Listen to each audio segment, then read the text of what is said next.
बॉलीवुड के दिग्गज अभिनेता धर्मेंद्र पाजी, जिनका स्वास्थ्य अचानक बिगड़ता है और उन्हें हॉस्पिटलाइज्ड किया जाता है, और जिस दिन हॉस्पिटल में भर्ती किया जाता है उसके ठीक एक दिन पहले तक खबर यही चल रही होती है कि अचानक धर्मेंद्र जी को आईसीयू में भर्ती करना पड़ा।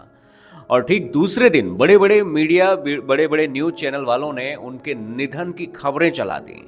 और निधन की खबरें तब तक चलती रहीं जब तक इस बात की पुष्टि हेमा मालिनी ने नहीं कर दी अपने पोस्ट में, यह पोस्ट डालकर कि उनकी जो हालत है वो स्थिर है, और जिस प्रकार से मीडिया वाले ये गलत खबर चला रहे हैं ये कहीं ना कहीं बिल्कुल गलत है। और जब उनकी हालत धीरे धीरे सुधरने लगी और जब पूरे देश को यह पता चल गया कि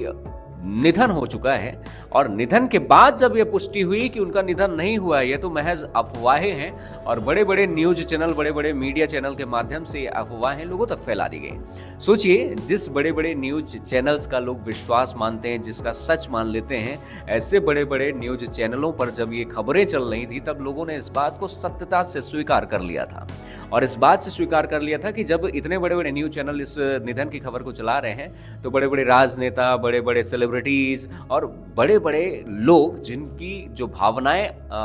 धर्मेंद्र सिंह से जुड़ी हुई थी, धर्मेंद्र सिंह देवल, तो उनसे वो प्रभावित होकर उन्हें वो श्रद्धांजलि तक दे डाले। सोशल मीडिया हैंडल्स पर चारों तरफ सिर्फ और सिर्फ निधन की खबरें चल रही थी कि अब नहीं रहे दिग्गज अभिनेता धर्मेंद्र, अब उनकी सिर्फ यादें रह गईं।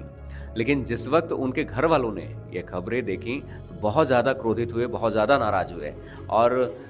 खास तौर पे जब हेमा मालिनी ने इस बात की पुष्टि की तब जाकर न्यूज चैनल वालों ने इस बात को बताया कि अभी उनकी हालत जो है स्थिर बनी हुई है, अभी उनका निधन नहीं हुआ है। आप खुद सोचिए कि अगर किसी व्यक्ति के निधन की खबरें चला दी जाए और उस व्यक्ति का निधन ना हुआ हो तो उसके घर वालों को कितना तेजी से गुस्सा आता है। और जब उनका स्वास्थ्य धीरे धीरे स्थिर होने लगा, धीरे धीरे जब उनके हालत रिकवर होने लगे तो उन्हें उस हॉस्पिटल से छुट्टी भी मिल गई, यानी उस हॉस्पिटल से उन्हें रिलीफ मिल गया और अब वो घर पर हैं और घर पर ही इलाज चल रहा है। उनके बेटों ने यही डिसीजन लिया, सनी देओल और बॉबी देओल ने, कि घर में ही इलाज सबसे सही किया जा सकता है और घर में ही सारी सुविधाएं जो हॉस्पिटल में चल रही थी वो घर में भी मिल सकती हैं। तो उन्हें अब सीधा घर ले जाया गया है और घर में ही सारी चिकित्सीय सुविधाएं उनके अवेलेबल करवा दी गई हैं। और एक वीडियो अभी वायरल हो रहा है जिस पर सनी देओल जो हैं अपने घर से बाहर निकलते हैं और तभी मीडिया वाले सामने आते हैं और मीडिया वाले उनसे कुछ बात करने की कोशिश करने लगते हैं। इतने में ही वो भड़क जाते हैं कि क्या आपके घर में आपके माँ बाप नहीं है क्या? आप जिस प्रकार से बेशर्मी वाली खबरें आप चला देते हो, अपने आप पर शर्म करो। तो कहीं ना कहीं ये उनका गुस्सा जो है वो सामने निकल कर आया है। और स्वाभाविक सी बात है कि जिससे हम ज़्यादा स्नेह करते हैं, जिससे हम ज़्यादा प्यार करते हैं और उसके विषय में अगर कुछ इस तरह की खबरें फैला दी जाएं तो दिल कितना आहत होता है, इस बात का अंदाज़ा सिर्फ वही व्यक्ति लगा सकता है जिसके साथ ये बातें गुजरी हैं, ये वक्त जो गुजरा है। देखिए, एक महान अभिनेता के रूप में उन्होंने ऑलरेडी पहचान बना ली थी और उनके बाद सनी देओल,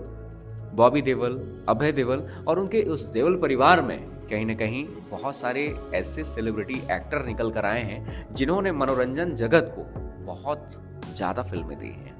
और हम बात करें, अब तो सनी देओल के बेटे भी फिल्म इंडस्ट्री में आ चुके हैं, उनका भी डेब्यू हो चुका है और कहीं ना कहीं वो भी अब फिल्मों में व्यस्त हैं। पहली फिल्म उनकी रिलीज हो चुकी है। तो आप इन मीडिया वालों के लिए क्या कहना चाहते हैं, जिन मीडिया वालों ने धर्मेंद्र के निधन की